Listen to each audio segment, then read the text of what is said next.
Assalamualaikum warahmatullahi wabarakatuh. Halo teman-teman, perkenalkan kami dari kelompok 6 yang beranggota saya sendiri Julianila Samadi, Fani Afriani Numberi, Mufli Tamil Tufail, Irnalia Kardila, Usria Rumaf, Anastasia Elim, dan Silky Yengabalin. Di sini sperma adalah zat setengah cair atau setengah kental yang terdiri dari dua bagian, yaitu plasma sperma atau plasma semen dan spermatozoa. Plasma sperma sendiri dihasilkan oleh kelenjar-kelenjar prostat, vesika seminalis, epididymis, Cowper, dan Litter.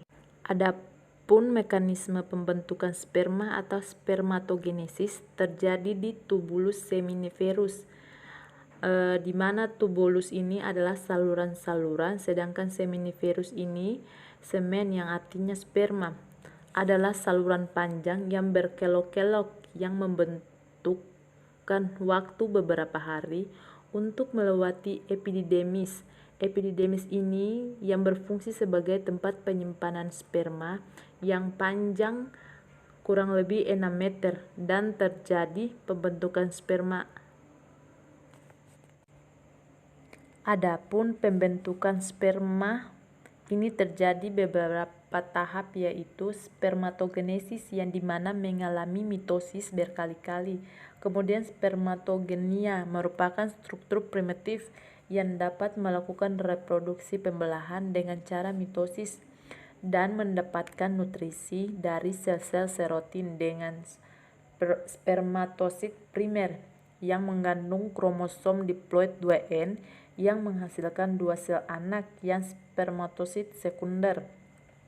Kemudian tahap meiosis 1 di sini mengikuti dengan meiosis 2, di mana meiosis 2 ini membentuk spermatid yang bersifat haploid yang ternyata tidak membagi sel benih yang lengkap atau terpisah, tetapi masih berhubungan sesama lewat intraseluler Bridge.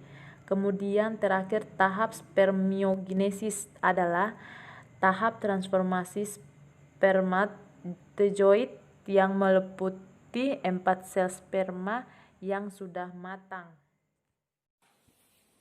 Fungsi sperma. Secara umum, fungsi utama sperma adalah untuk pembuahan secara alamiah. Untuk mampu lakukan pembuahan, tentunya sperma harus memiliki kualitas yang baik. Penilaian kualitas sperma dapat dilihat dari fungsi organ hingga fungsi hormonal sel sperma itu sendiri. Untuk menilai kualitas sperma, dapat dilakukan 3 penilaian, yaitu daya tahan spermatozoa, fungsi flagel, dan komponen sitoplasma. Bagian-bagian dan komposisi sperma.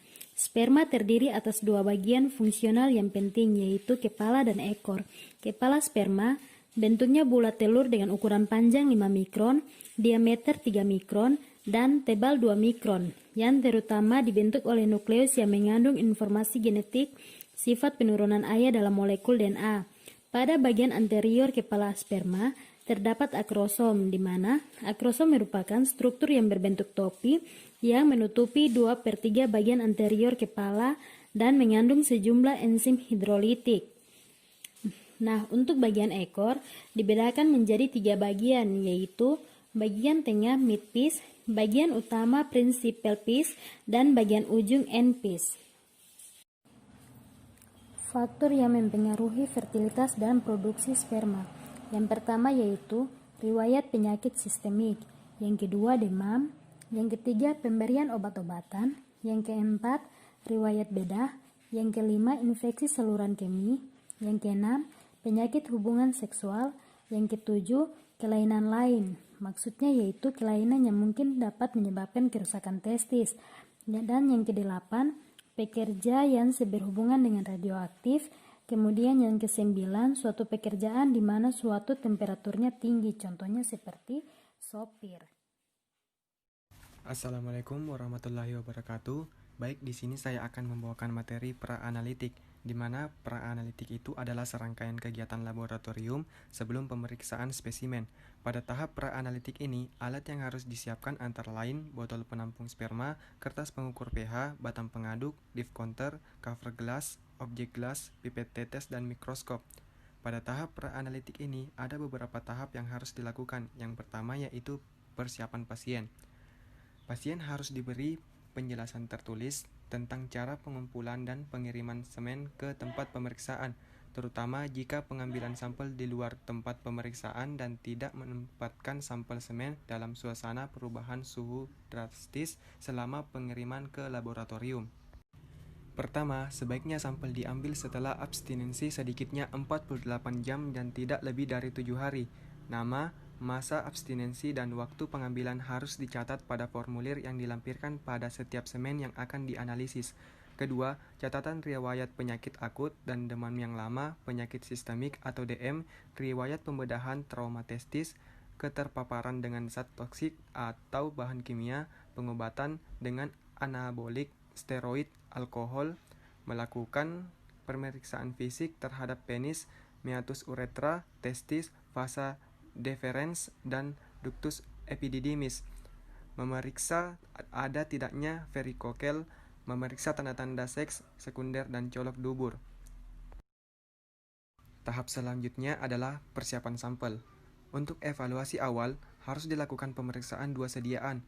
Waktu antara kedua pemeriksaan tersebut bergantung pada keadaan setempat tetapi tidak boleh kurang dari 7 hari atau lebih dari 3 bulan.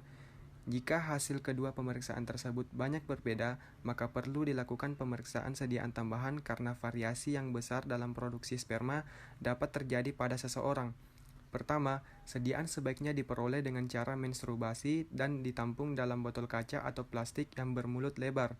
Kedua, menstrubasi dilakukan dalam sebuah kamar yang tenang di laboratorium dekat ruang pemeriksaan. Jika tidak, maka sediaan harus diantar dalam waktu 1 jam setelah dikeluarkan, dan jika motilitas sperma sangat rendah atau kurang dari 25% bergerak maju lurus, sediaan kedua harus diperiksa segera mungkin. Ketiga, kondom biasa tidak dianjurkan dipakai untuk menampung semen karena dapat mengganggu viabilitas sperma. Jika karena suatu hal menstrubasi sulit dilakukan, maka dapat digunakan kondom plastik khusus untuk menampung semen. Coitus interruptus jangan dilakukan untuk mendapatkan sediaan karena ada kemungkinan bagian pertama ejakulat yang mengandung paling banyak sperma akan tercecer. Selain itu, juga akan terjadi kontaminasi seluler dan bakteri pada sediaan. Dapat pula terjadi pengaruh kurang baik terhadap motilitas sperma akibat pH cairan vagina yang asam. Keempat, sediaan yang volumenya sedikit sebaiknya tidak diperiksa terutama jika bagian pertama ejakulat tercecer. Kelima, sediaan harus dilindungi terhadap suhu ekstrim selama pengangkutan ke laboratorium. Suhu sebaiknya berkisar antara 20-40 derajat Celcius. Keenam, botol harus diberi label dengan nama penderita, tanggal pengumpulan, lamanya abstinensi. Pemeriksaan sperma, di mana pemeriksaan sperma melalui beberapa tahap. Salah satunya tahap analitik sperma yang terbagi atas 2 tahap. Yang pertama, tahap makroskopik meliputi volume semen, pH semen, likuifaksi semen, dan viskositas semen. Baiklah, kita akan bahas satu persatu. Yang pertama, volume semen. Volume semen adalah cairan semen yang tertampung dan merupakan bagian dari pemeriksaan makroskopik, di mana nilai normalnya yaitu 2 mili atau lebih. Pengukuran volume ini dapat diukur dengan menggunakan gelas ukur, kemudian dicatat volume sperma dalam mili. Dan kedua, pH semen. pH semen adalah sifat kimiawi dari cairan semen yang memiliki nilai normal berkisar antara 7,2 sampai 8 atau bersifat basa. Pengukuran pH semen dapat diukur dengan menggunakan pH strip. Yang ketiga, likuifaksi semen. Likuifaksi semen adalah semen normal pada suhu ruangan akan mengalami likuifaksi dalam waktu 60 menit, walau pada umumnya terjadi 15 menit. Dan jika likuifaksi ini tidak terjadi dalam waktu 60 menit, maka akan mengganggu proses analisis semen atau terjadinya tanda adanya suatu infeksi pada organ. Yang keempat, viskositas semen. Viskositas semen adalah setelah semen mengalami likuifaksi dalam waktu 60 menit setelah ejakulasi, pengukuran dilakukan dengan menggunakan batang pengaduk dicelupkan ke dalam semen, kemudian diangkat. Maka akan tertinggal semen yang berbentuk benang pada ujung pengaduk. Viskositas semen diukur dengan menghitung panjang jaluran benang yang terbentuk. Yang kedua, tahap mikroskopik. Baiklah, kita akan bahas satu persatu. Yang pertama, total sperma. Total sperma adalah total ejakulasi, di mana jumlah normalnya yaitu 40 juta sperma per ejakulasi, di mana total sperma dapat dihitung dengan menggunakan alat mikroskop. Yang kedua, konsentrasi sperma. Konsentrasi sperma adalah jumlah spermatozoa per mili cairan semen setelah melalui tahap pengenceran konsentrasi normal yaitu lebih dari 20 juta per mili dan akan menimbulkan kelainan jika jumlahnya di bawah 20 juta per mili. Ketiga, motolitas sperma. Motolitas sperma dengan kata lain pergerakan sperma. Jumlah normalnya di bawah 50%. Sperma memiliki motolitas jika jumlah sperma yang bergerak aktif dari 50%. Alat yang digunakan di motolitas sperma yaitu kaca objek, kaca penutup, dan mikroskop. Keempat, morfologi sperma. Morfologi sperma adalah dengan kata lain bentuk spermatozoa. Sperma yang sehat memiliki bentuk normal 30% atau lebih. Dan sperma yang memiliki kelainan morfologi yaitu memiliki bentuk yang abnormal lebih dari 30% atau dengan kata lain kurang dari 30%, morfologi yang abnormal akan mengakibatkan motolitas sperma yang buruk. Morfologi sperma dapat kita lihat menggunakan alat mikroskop, kaca objek, kaca penutup, dan zat warna giemsa. Dan yang kelima, leukosit sperma. Leukosit sperma adalah elemen nonseluler sperma. Nilai normal leukosit dalam sperma adalah kurang dari 1 kali 10⁻⁶ per mili. Baik, saya akan menjelaskan tahap selanjutnya yaitu tahap pasca analitik, di mana tahap pasca analitik ini terdiri dari penulisan hasil pemeriksaan, interpretasi hasil, dan pelaporan hasil. Penulisan hasil pemeriksaan berupa analisis makroskopik yang terdiri dari 1. Pemeriksaan warna, yaitu putih keabuan atau putih mutiara. 2. Pemeriksaan bau, yaitu bau khas seperti bau akasia. 3. Pemeriksaan volume, yaitu 1-5 ml. 4. Pemeriksaan pH, yaitu 7,2 sampai 8. 5. Pemeriksaan viskositas semen, yaitu berupa tetesan dan waktu jatuhnya tetesan pertama yaitu 2 detik. Interpretasi dan pelaporan hasil. 1. Warna. Warna sperma jernih atau bening dikatakan sebagai mani encer. Warna sperma kecoklatan disebabkan adanya hemoglobin. 2. Bau. Bau amis dan bau busuk dapat dicurigai adanya leukosit atau infeksi. 3. pH. Jika pH di atas 8, patut dicurigai adanya infeksi. Sedangkan jika pH di bawah 7 dengan adanya azoospermia, maka kemungkinan terjadi disgensi dari vas deferens, vesica seminalis, atau epididymis. 4. Viskositas semen. Dikatakan abnormal jika berupa benang panjang lebih dari 2 cm. Viskositas tinggi, maka kecepatan gerak spermatozoid akan terhambat. Sperma yang terlalu encer biasanya mengandung jumlah spermatozoid yang rendah, sehingga kesuburan juga berkurang. Sperma adalah zat setengah cair atau setengah kental yang terdiri dari dua bagian, yaitu plasma sperma atau plasma semen dan spermatozoa. Plasma sperma dihasilkan oleh kelenjar-kelenjar prostat, vesika seminalis, epididymis, Cowper, dan litre. Sedangkan spermatozoa dihasilkan oleh aktivitas tubulis seminiferus. Spermatozoa merupakan sel yang dihasilkan oleh fungsi reproduksi pria. Intervilitas merupakan salah satu gangguan dalam kesehatan reproduksi.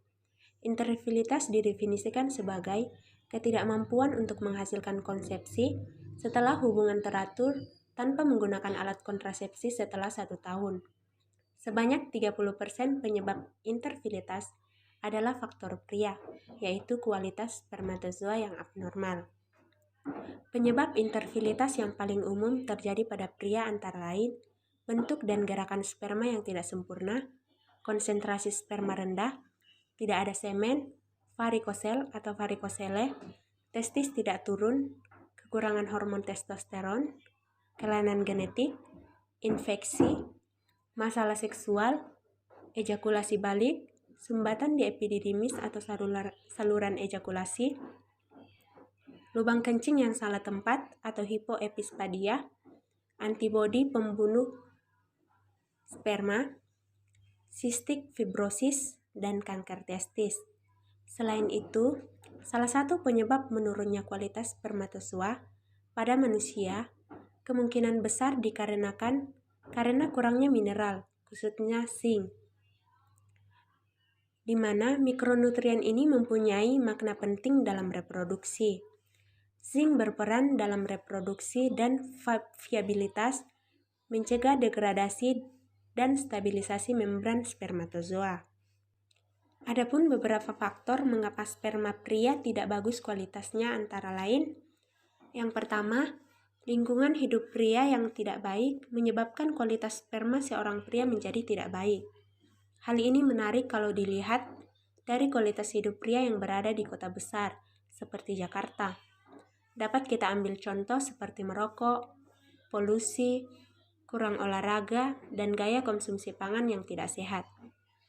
Yang kedua, perkembangan testis yang tidak baik sangat berpengaruh pada jumlah sperma yang dihasilkan akan semakin sedikit. Yang ketiga, penggunaan celana dalam yang terlalu ketat dapat menyebabkan jumlah sperma yang dihasilkan testis menjadi berkurang. Bahkan penggunaan celana dalam yang ketat juga dapat mengganggu pergerakan sperma. Akibatnya, kualitas spermanya menjadi tidak baik. Yang keempat, panas yang berlebihan di daerah kemaluan. Yang kelima, terjadi varikokel atau pembesaran pembuluh darah di daerah testis yang meningkatkan temperatur skrotum dan akibatnya jumlah sperma yang dihasilkan berkurang. Yang keenam, faktor genetik, di mana dari awal testis pria tersebut memang tidak bisa memproduksi sperma dengan baik. Yang ketujuh, selain beberapa faktor di atas, gaya hidup juga sangat berpengaruh terhadap kualitas sperma seorang pria.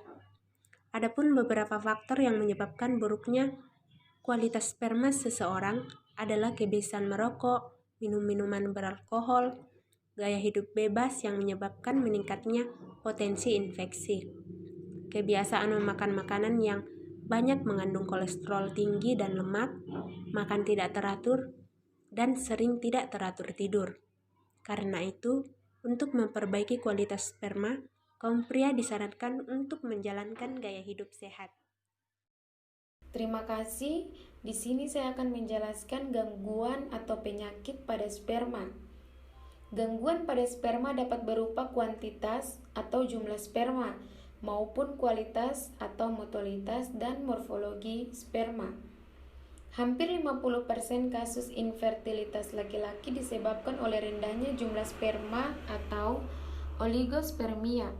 Gangguan motalitas sperma atau astenospermia morfologi sperma abnormal atau terazospermia, dan tidak adanya sperma atau azospermia. Azospermia adalah tidak ditemukan adanya sel sperma dalam semen yang diejakulasikan laki-laki. Penyebabnya bisa bermacam-macam, namun secara umum dapat dibagi menjadi dua, yaitu adanya kerusakan pada testis sehingga testis gagal memproduksi sperma atau azospermia non-obstruktif, dan penyumbatan pada vas deferens sehingga sperma tidak bisa keluar dan bercampur dengan semen atau azospermia obstruktif. Azospermia secara genetik atau berdasarkan analisis genomik dapat terjadi pada tingkat kromosom hingga gen.